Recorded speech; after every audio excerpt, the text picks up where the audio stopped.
It's time for the Daily Special. I am here with Chef Chad Hutcheson from the String Bean Restaurant in Belmont, which is so delicious. It smells so good in here. You're cooking up pasta bolognese for us this morning, huh? Absolutely. It's one of my daughter's favorites, so it's great. It's a traditional pasta dish from Italy. So we're going to start with some mirepoix, which is what?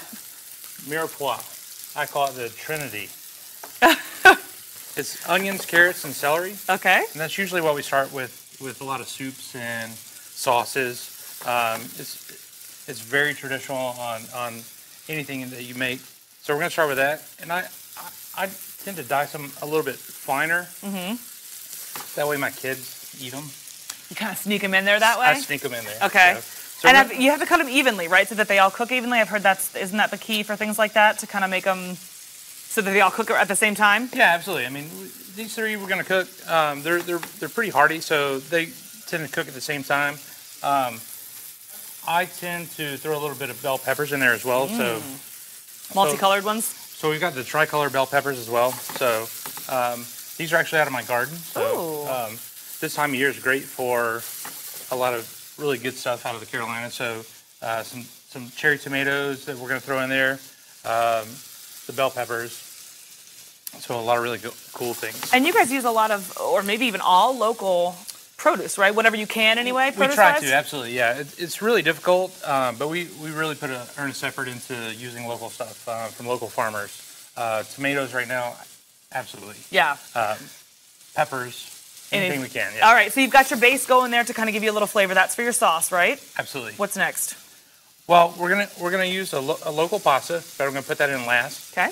Because it's fresh and it only takes about 3 minutes to cook. Oh wow. So I'm gonna put that in last. I'm gonna let these render down. So we're gonna what they call sweat. So I'm gonna sweat these. Okay. Let them render down a little bit.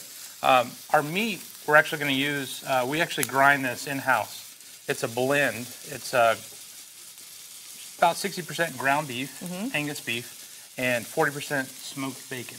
Oh, wow. Oh, my goodness. Okay, so we're going to cook this all in just a minute. I want to show people this, too, because I was like, what are these? What could this possibly be, all this giant mound of stuff? That's all garlic, folks. Yeah, we're cooking with lots of garlic. It's going to be delicious. It's going to smell really good in the plate, even if not in your breath afterwards. We are with Chad Hutcheson, the head chef over at the String Bean, and we are making Bolognese. And it's not just a normal, meat and pasta dish. We have a little bit of a twist, as always, right? It's our twist. We have a full butcher shop in our restaurant, so we grind all of our meat daily and fresh. So talk about this meat, because this is interesting. This looks like, it's a regular ground beef, but it's not. This is one of our signature dishes. We actually have a burger, and we call it the cow pig. Basically, it's a 60-40 ratio of ground beef and smoked bacon. Oh, yeah. So smoked bacon. So, I mean, that's got to have a ton of taste. It does. It does. Everybody loves bacon. Of course. And then usually you get it on top of the burger. You're just making it all at one time. Yeah, it's so funny. People come in the restaurant all the time, and they order the cow pig, and they get it. They're like, if it's the first time, they're like, where's the bacon? Take a bite of it. It's in there. It's in there. And then we have it right here. We get a shot of this. This is the sauce. And traditionally, you think of a red sauce. You think the meat. This is obviously a twist. What's going on? What do we all have in the sauce? Well, we started out with onions, carrots, and celery. I threw some bell peppers in, sweated those, and then some fresh cherry tomatoes. And then I sauteed the cow pig grind, and then added some tomato sauce to it.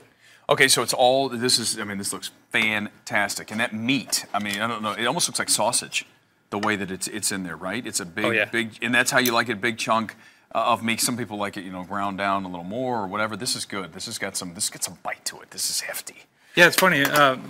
This is actually inspired by my daughter, because I used to make meatballs out of this, and then they loved it so much, I just stopped making the meatballs and just make this. Threw it in there. And this is one of your more popular items, I'd imagine? Absolutely. Yeah, so we got the pasta, so where are we going to roll next? Obviously, you're going to put it all together. Is it as simple as putting it on the plate and then dumping the sauce on top, or is it more than that? Absolutely. I mean, you could do a couple different things. You could toss it in there. As a chef and a restaurant owner, you not only eat with your nose and your eyes, but your mouth. So presentation is everything. So, what we do here is all about colors. in contrast. Oh, nice. So okay, you can do I'm gonna that. have a bite of that because we're gonna roll out to see Charity here in a minute. I'm gonna have a bite of this. We're gonna check back in. This is the best part of the job. I tell everybody, and when people are gonna run over and eat this thing. A reminder: all these recipes are available on our website, myfoxcarolinas.com.